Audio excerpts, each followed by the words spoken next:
two for $3.99. I don't know what one is worth, but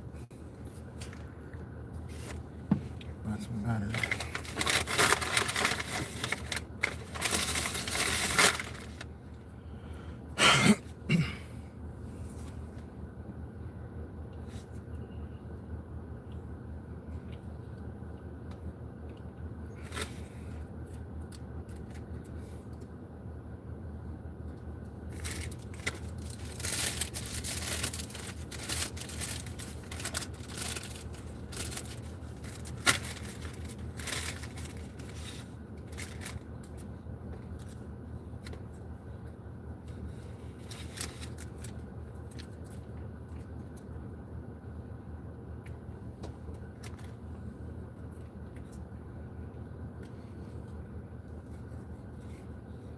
I wanted to see if they had any deals with the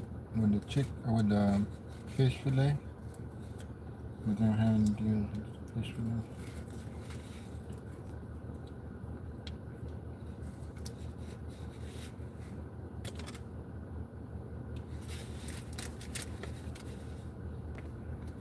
I don't know if I'm gonna start bringing food from the house,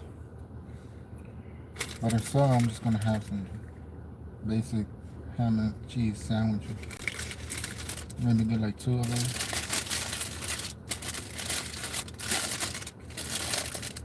Just for quick lunch.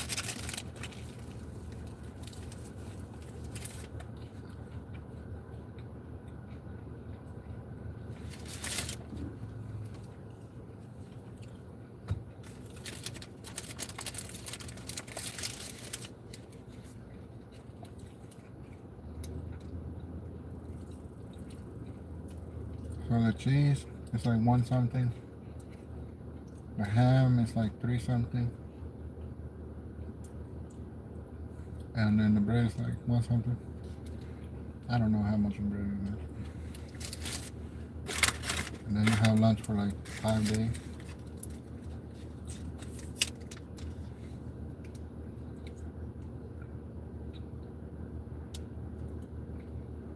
Cause you'll probably run out of ham, depending on what kind you buy. But you run out of that quicker than you.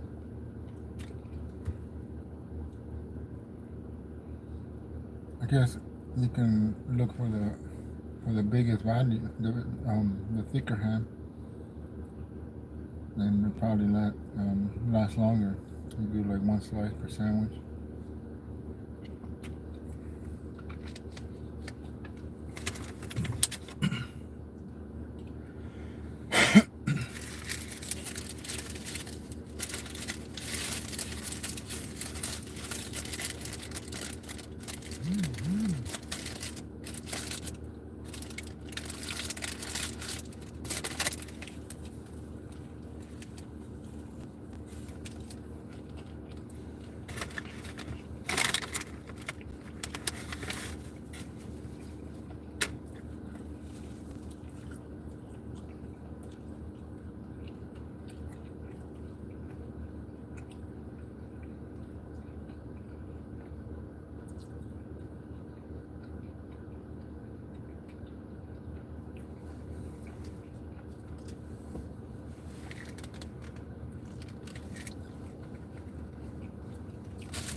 So Costco is closed.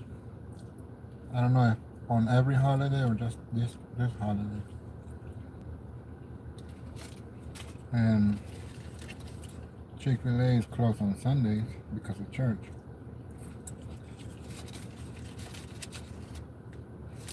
That was the original idea with Chick-fil-A. They wanted to give their workers an opportunity to go to church if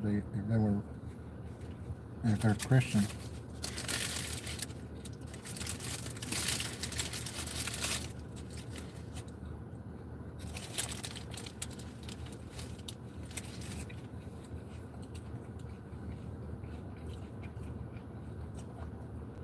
I'm not sure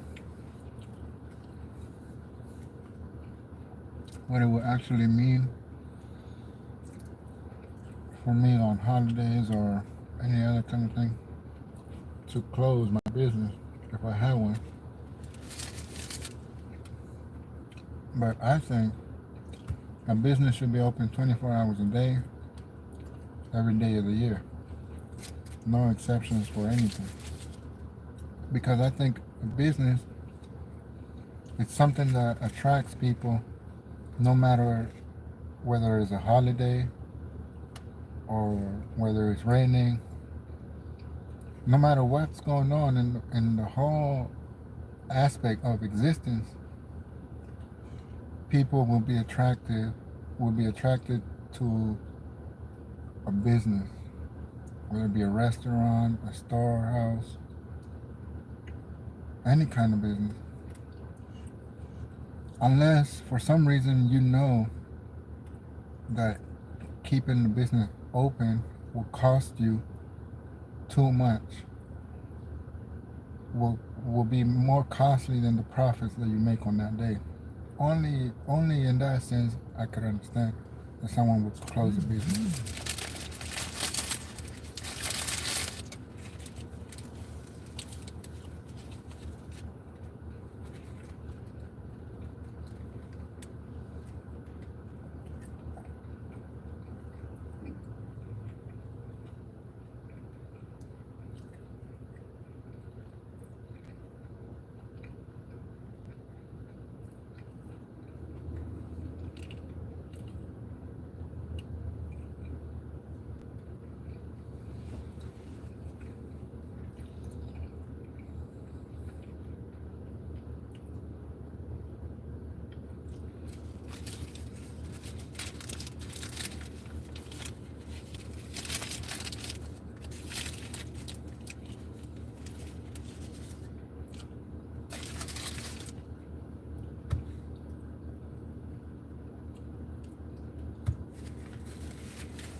I'm not sure if I'm gonna retire early in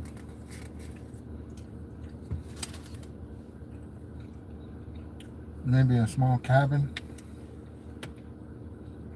maybe off-grid cabin, small cabin in the desert, or if I'm just gonna stay where I am, pay rent, and save money for a business. But that business is not gonna open until anywhere from 2 years all the way up to 5 to 7 years from this point forward. Because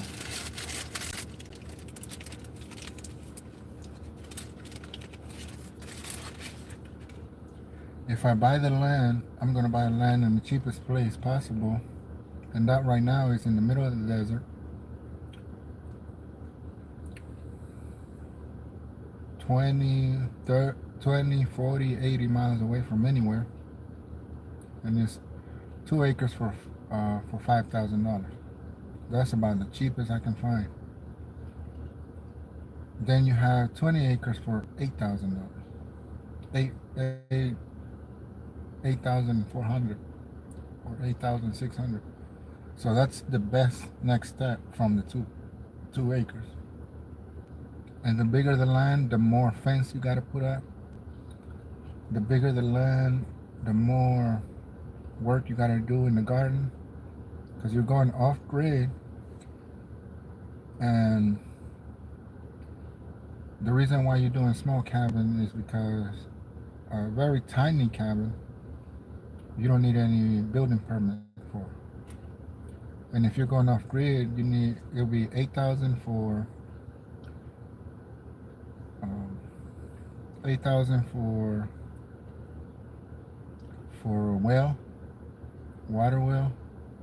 It's 5,000 for the 2 acres, and it's like 10 to 15,000 for a cabin with with appliances, and maybe another 8 to 10,000 for the solar panels and batteries and connectivity and everything. And so to keep it running all together, you need at least anywhere from 30 to 40,000 all complete. And I mean, ready to live in without paying any bills, but you have to work for the food. That's the only job you have is to put food on your table and to buy your own clothes and stuff like that. Basic expenses of whatever kind you want. That'll be your only expense. Now if from that point, that'll happen anywhere from, if I do that. If not, I'll just be saving money. But if I do that, that'll happen anywhere from 1 to 2 years.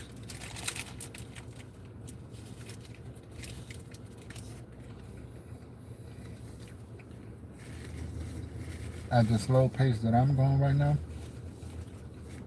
at least 2 years minimum.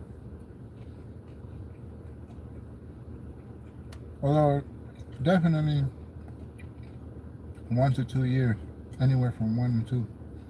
It can happen in 1 or it can happen in 2, depending on whether or not I do it, whether or not I have a few other expenses along the way.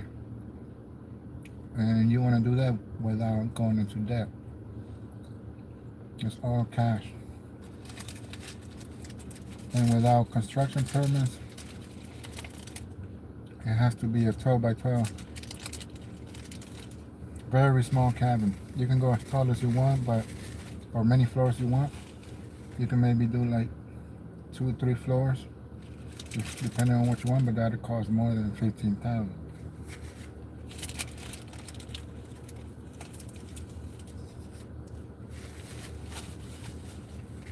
And I'm thinking a cabin will be a lot cheaper than a mini house.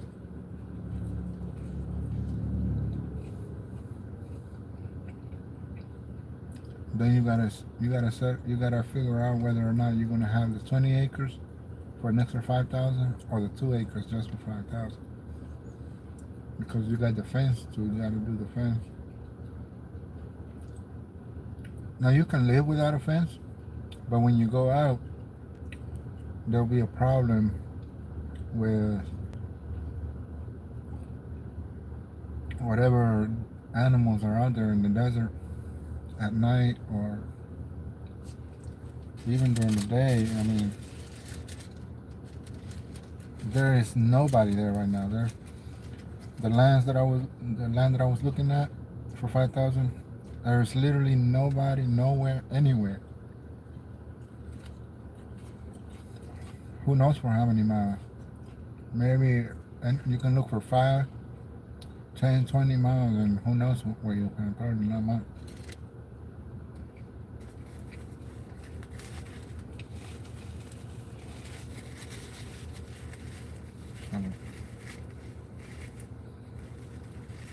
Either way, if I do get the cabin, I have a choice of retiring early. But if I don't get the cabin, I can't retire early until, because I still need to pay the rent and I need to save money.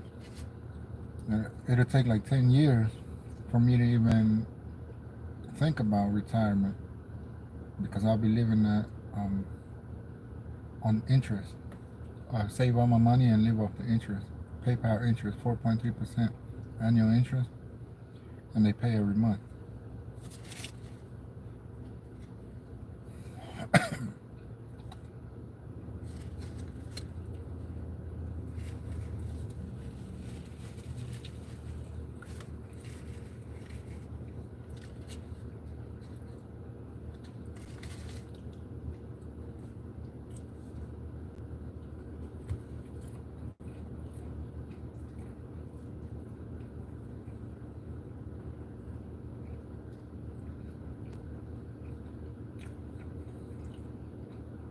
Now, because I'll be living in the desert,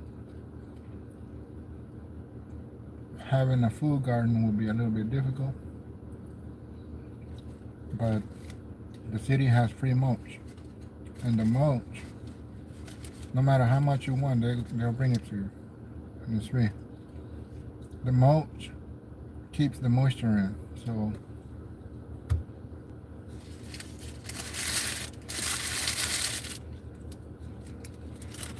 and I'll have a water well.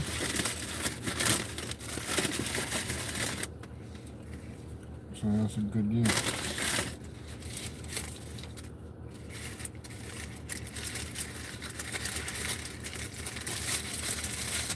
Now basically it can take from 30,000 all the way up to 50,000, depending on some extra things that I need to buy, like for a chicken coop or something like that.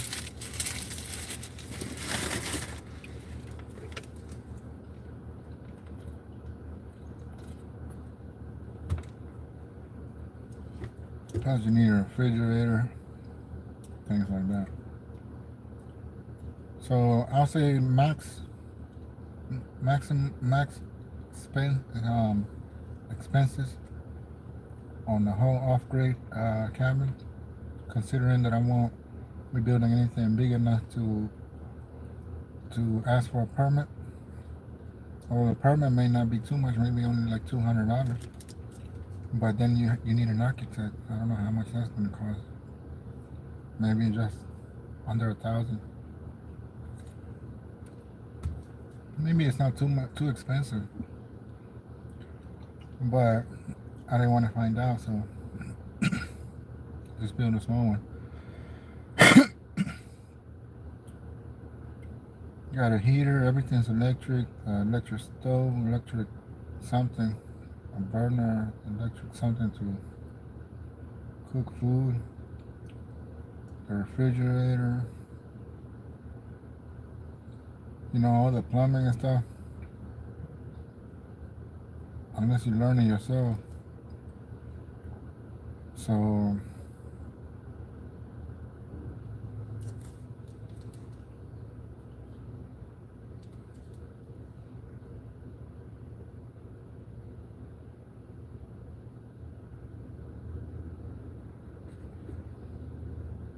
then you won't have electricity. You won't need gas because everything's electric. Get an AC and get a heater for the winter. And the solar panels and the batteries. The thing about going off grid like that if you have substantial food, you may not want to go out anymore. And it's always good to have some money somewhere.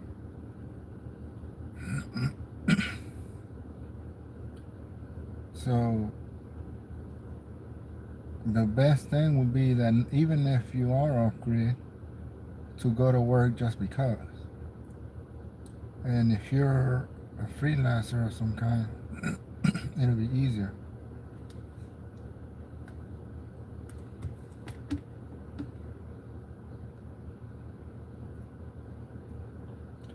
There is the one thing that you that I do know that I'm gonna have to be making payments on is the minivan, because I plan on getting a minivan.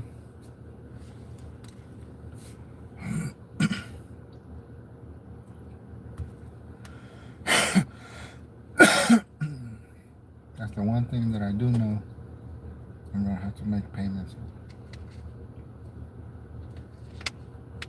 Because this car I'm only renting, so I have to save enough for a minivan.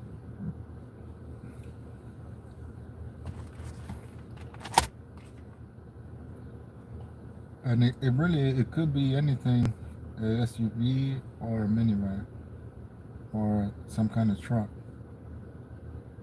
But I really do just wanna have something a little bit bigger than the sedan.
If you're renting a car for work, although it works, it only works for a little bit because you you're not gonna you're gonna be spending a whole lot more than you're earning eventually. I mean, I guess it works. If that's how you want to do things. It works. I mean, it works, but you're not getting as much as you should be getting.